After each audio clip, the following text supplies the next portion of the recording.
Alright guys, this is the Algebra 1, Unit 1B review for your second test of the school year.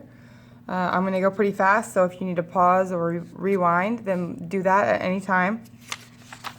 Number 1, the cost, C, of an online book club is represented by the equation C equals 8B plus 5, where there's a flat fee of $5 to ship any number of books, and B is the number of books purchased. If Sally paid $77 for the book club, how many books did she purchase? So it's important to note that here we're looking for B, that's our unknown value, and the $77 is C, the cost of the book club. So I can put 77 in for C, and I don't need the 0.00 for my $5, I can just leave it as 5. And I'm going to solve for B. The first thing I'm going to do is flip this around. If 77 equals 8B plus 5, then 8B plus 5 equals 77. Put it over here. So this way, when I solve for the letter B, I'll have my B on the left side when I'm finished. I am going to do reverse PEMDAS because I'm solving for a letter. So things already happened to my B, and I'm going to undo them. So I have to go in reverse when I do the opposite operations. The two things that are happening to my B on the left side of my equation is that it's being multiplied by 8, and it's being added by 5. So out of those two, I'm going to start from the bottom up by getting rid of addition. The opposite of adding 5 would be to subtract 5. And so that's what I'm going to do as my first step here. Minus 5 on both sides.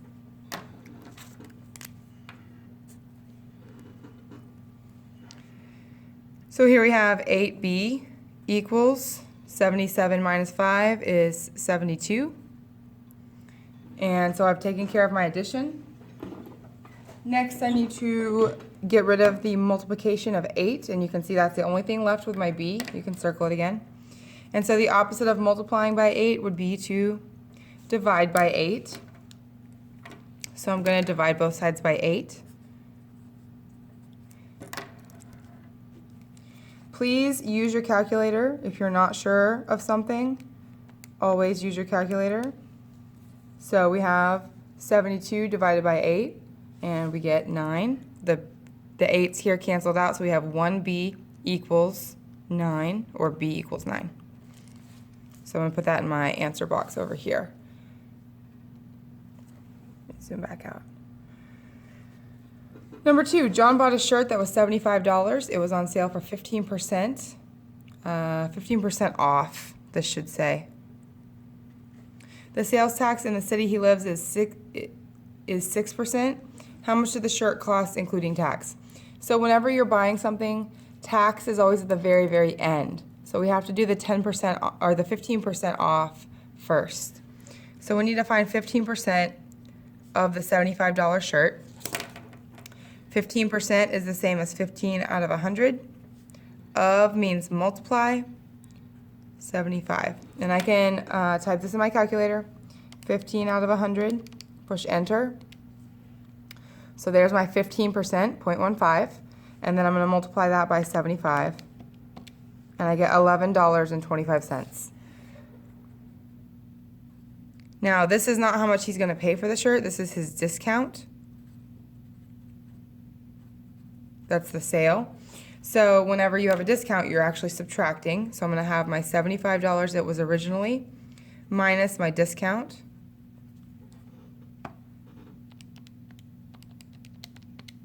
And I get $63.75. And this is going to be the price of my shirt before tax. So the next step would be to figure out the taxes. Taxes are 6% of whatever I'm going to pay, which is this $63.75.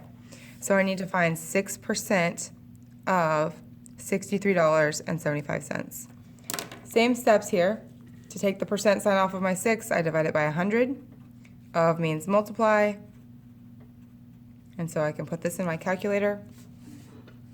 6%, that's 0.06, and I'm gonna multiply by $63.75. I get 3.825. So remember, we're talking about dollars and cents. We need to round this off here. So look one over, look next door. This is 5 or more, so I'm going to give this a score. So this becomes $3.83. And that's my tax. And remember, tax is going to add to your price that you're paying. So here's the price I'm paying for my shirt after the discount. Plus, I also have to pay tax. So $63.75 plus tax of $3.83. And I get $67.58 for the total cost of the shirt. Number 3, Mrs. Smith budgeted $2,000 for her road trip. Her budget consists of $600 for lodging and $70 a day for other necessary expenses. Lodging is like when you stay in the hotel overnight. How many days can they stay on vacation? So we know that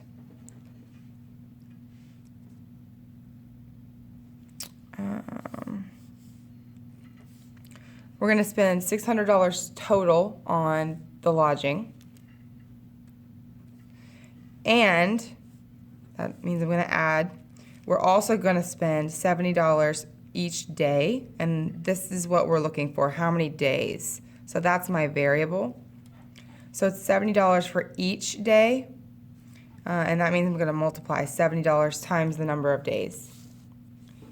And I know that needs to be less than or equal to my total budget of $2,000, so I can't spend more than $2,000 here. So I'm going to get the D by itself to find out how many days we can do here. Remember, you're still doing inverse PEMDAS.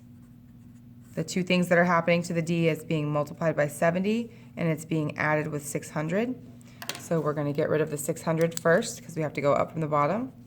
So the opposite of adding 600 is subtracting 600 on both sides.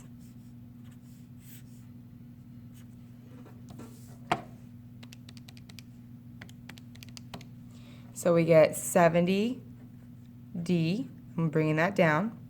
Don't forget to bring down your less than or equal sign. And $1,400.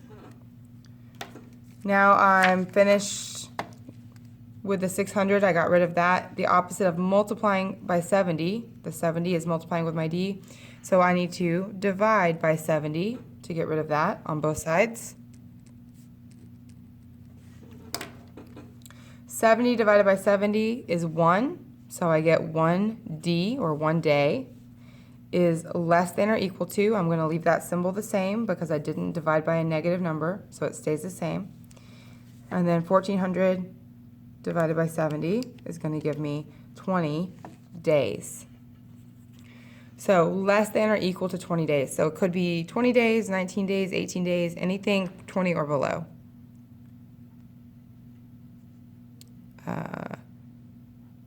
At most 20 days.